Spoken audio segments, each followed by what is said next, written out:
प्रभु यीशु मसीह के नाम में आपको अनुग्रह और शांति मिलता रहे। पहला शमूएल 16 अध्याय 18 पद, जहां दाऊद के विषय में एक जवान ने गवाही दी थी। उसने 5 बातों को दाऊद के विषय में कहा था। पहला, दाऊद वीणा बजाना जानता है। दूसरा, वीर योद्धा है। तीसरा, बात करने में बुद्धिमान है। चौथा, रूपवान है। और पांचवा, यहोवा उसके साथ रहता है। हमने ऑलरेडी 3 गुणों को कवर कर चुका है। आज के अध्ययन में हम देखेंगे 5वां गुण, जिसके विषय में उस जवान ने कहा था कि दाऊद के साथ यहोवा रहता है। एक जवान ने दाऊद के ऊपर इस चीज को देखा था।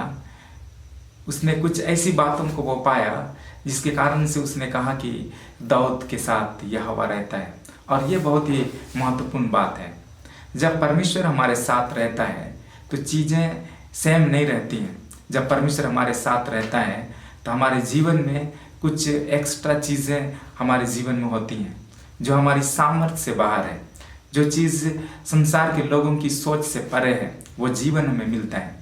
क्योंकि जब यीशु मसीह धरती पर आए तो उसने कहा कि मैं तुम्हें बहुतायत का जीवन देने के लिए आया हूँ।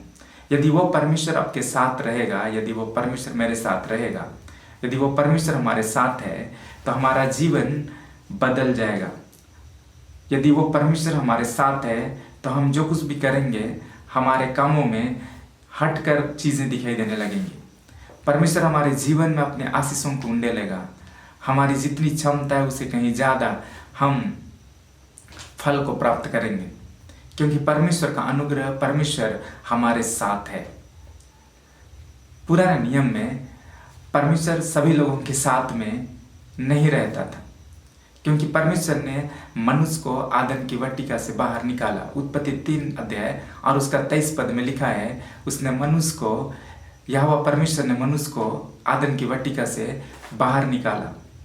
और 24 पद में लिखा है कि आदम की वाटिका में पहरा करने के लिए करूबों को नियुक्त किया और चारों ओर घूमने वाली ज्वालामय तलवार को भी उसने खड़ा किया। वहाँ मनुष्य चाह करके भी नहीं जा सकता था, क्योंकि मनुष्य के अंदर पाप पाया गया। पाप के साथ हम परमेश्वर के साथ सहभागिता नहीं रख सकते हैं। पाप दीवार बन जाता है मनुष्य और परमेश्वर के बीच में, और वही मनुष्य के साथ हुआ। बीच में पाप आया जिसके कारण से परमेश्वर ने मनुष्य को बाहर किया, क्योंकि हमारा परमेश्वर पवित्र परमेश्वर है। अगर उस परमेश्वर के साथ हम सहभागिता रखना चाहते हैं तो हमारा जीवन भी पवित्र होना पड़ेगा। जब मनुष्य अदन की वाटिका से बाहर निकाला गया, अर्थात परमेश्वर की उपस्थिति से जब वो बाहर निकाला गया, तो मनुष्य ईश्वर रहित जीवन जीने लगा। और इसलिए रोमी उसका 3 अध्याय 23 पद में लिखा है, इसलिए कि सब ने पाप किया है और परमेश्वर की महिमा से रहित है। इस संसार में कोई भी मनुष्य यह क्लेम नहीं कर सकता है कि मैं धर्मी हूँ, मैंने पाप नहीं किया है। ऐसा कोई नहीं कह सकता है। रोमी 3 अध्याय 10 से 11 में लिखा है, कोई धर्मी नहीं, एक भी नहीं, कोई समझदार नहीं, कोई परमेश्वर को खोजने वाला नहीं। सब ने पाप किया, परमेश्वर से हम बहुत दूर चले गए और परमेश्वर हमारे साथ नहीं रहा, क्योंकि हमारे अंदर पाप पाया गया। लेकिन आपको पता है वो परमेश्वर हमारे साथ रहना चाहता है, क्योंकि वो परमेश्वर हम मनुष्य जाति को रचा है। उसने अपने हाथों से मनुष्य को बनाया है। हम परमेश्वर से निकले हैं और इसलिए वो परमेश्वर हमारा एक पिता स्वरूप है और वो हमारे साथ रहना चाहता है। हमारे जीवन में अपनी महिमा को उंडेलना चाहता है। हमारे जीवन में अपनी प्रेम, अपनी अनुग्रह को, अपनी दया को हमारे जीवन में वो उंडेलना चाहता है। हमें वो आशीषों को देना चाहता है। वो आपको आशीष देने में रुचि रखता है। वो परमेश्वर अपना प्रेम को आप में दिखाने में वो रुचि रखता है, और इसलिए वो परमेश्वर आपके साथ, मेरे साथ रहना चाहता है। लेकिन समस्या ये है कि बीच में पाप आया, और पाप के साथ परमेश्वर नहीं रह सकता है, क्योंकि वो तो पवित्र परमेश्वर है। और इसलिए उसने आज से लगभग 2000 साल पहले उसने एक उपाय को किया। जिस दरवाजा को परमेश्वर बंद किया है उस दरवाजा को कोई खोल नहीं सकता है। आदम की वाटिका में मनुष्य के लिए परमेश्वर ने दरवाजा को बंद किया। अब ये तभी संभव है वो रास्ता खुलना जब परमेश्वर ही चाहे कि वो मार्ग को खोल दे। आज से लगभग 2000 साल पहले परमेश्वर ने हम मनुष्य जाति के ऊपर अपना प्रेम को प्रकट किया। वो परमेश्वर हमारे साथ रहना चाहता है और इसलिए उस पाप को दूर हटाने के लिए उसने अपना इकलौता पुत्र को इस संसार में भेज दिया। और जब यीशु मसीह इस धरती पर आए तो उसने कहा कि मार्ग, सत्य और जीवन मैं ही हूँ, बिना मेरे द्वारा कोई पिता के पास नहीं पहुँच सकता है। जब यीशु मसीह इस धरती पर आए तो वो पाप को दूर करने के लिए आए, पाप से हमें छुटकारा देने के लिए आए, हमारी पापों को दूर करने के लिए आए।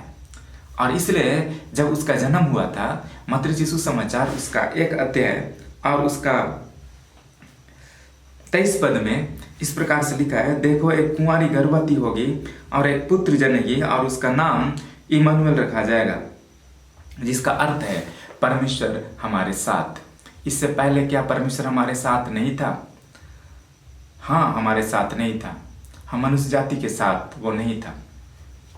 हाँ, बीच बीच में उसने अपने चुने हुए दासों के साथ अपनी सहभागिता को रखता था। जैसे दाऊद के विषय में बाइबल बताती है, यहोवा उसके साथ रहता है। जिन दासों को उसने समय समय पर अपने काम के लिए चुन लिया, उनके ऊपर अपनी अनुग्रह को उंडेलता था, उनके ऊपर अपनी आत्मा को भेजता था और उनके साथ वो रहता था। लेकिन पूरे मनुष्य जाति के लिए उसने ऐसा उपाय नहीं किया कि मनुष्य परमेश्वर के साथ सहभागिता रख सके।